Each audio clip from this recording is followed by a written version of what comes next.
Hello বন্ধুরা, আমি তাপসী আবারও একটা নতুন ব্লগে চলে এলাম। দেখো, এটা ছিল হোলির আগের দিন।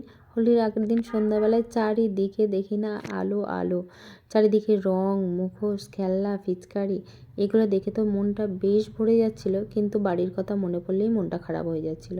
তারপর বাড়ি এসে দেখো, এখানে আমি আদা রসুন পরের দিনের জন্য, হোলির দিনের যে রান্নার রেসিপি হবে সেগুলো আমি আগে থেকে ছাড়িয়ে রেখেছিলাম, এমনকি আদা রসুনটা পেস্ট করে রেখেছিলাম।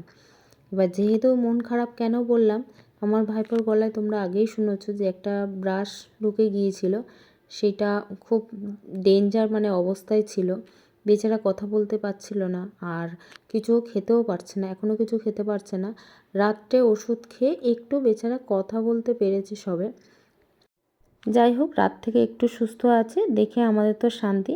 আর পরের দিন দেখো, সকাল সকাল উঠে সবাই রান্না বান্না জোগাড় করে দিয়েছি। সবাই মিলে রান্না বান্না একাকার হচ্ছে।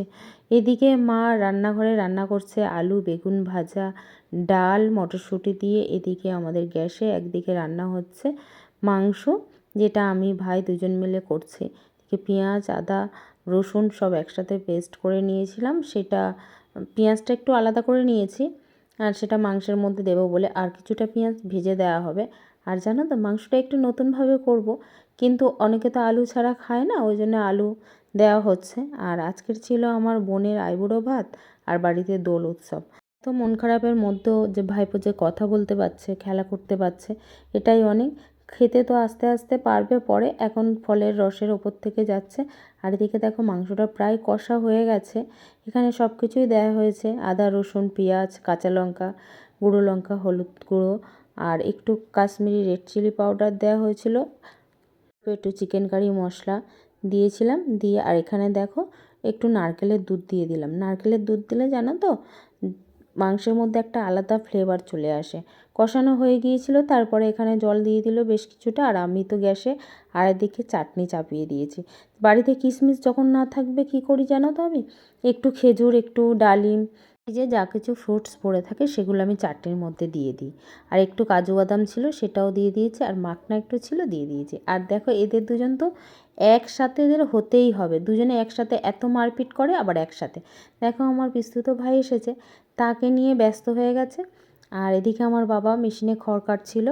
আর দেখো, কেউ রং মাখাচ্ছে না, তাই নিজে মেখে নিচ্ছে। এই যে দুষ্টুমি করছে, এইগুলোই অনেক, কথা একটু কম বলছে, নাহলে এমনি সারাদিন বকে বকে মাথা খেয়ে নেয়। এদিকে মাংস প্রায় হয়ে গেছে।